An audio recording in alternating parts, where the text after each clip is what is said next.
2031 সালে পৃথিবীতে ভেঙে পড়বে আন্তর্জাতিক মহাকাশ স্টেশন।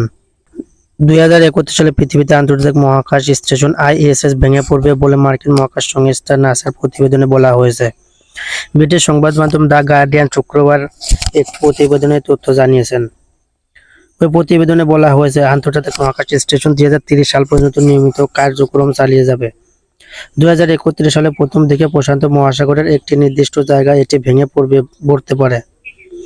নাসার জানায়, প্রশান্ত মহাসাগরে একটি পয়েন্ট নিমো নামে একটি জায়গা রয়েছে। পুরনো মহাকাশ যানের বাগার হিসেবে ওই এক জায়গা পরিচিত।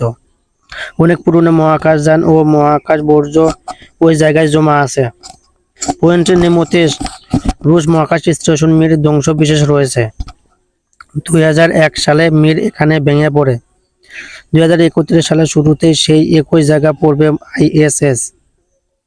আন্তর্জাতিক মহাকাশ স্টেশন পরিচালনার দায়িত্বে রয়েছে যুক্তরাষ্ট্র, রাশিয়া, জাপান, কানাডা এবং ইউরোপীয় ইউনিয়নগুলোর 5টি মহাকাশ সংস্থা। 1998 সালে পৃথিবীর কক্ষপথে স্থাপন করা হয় আন্তর্জাতিক মহাকাশ স্টেশন।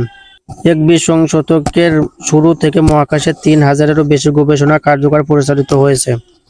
এই স্টেশনে 2024 সাল পর্যন্ত আইএস এর কার্যক্রম পরিচালনার কথা ছিল। তবে 5টি মহাকাশ সংস্থা এই স্টেশনে কার্যক্রম 2023 সাল পর্যন্ত চালিয়ে নেওয়ার বিশেষ নীতিভাবে একমত হয়।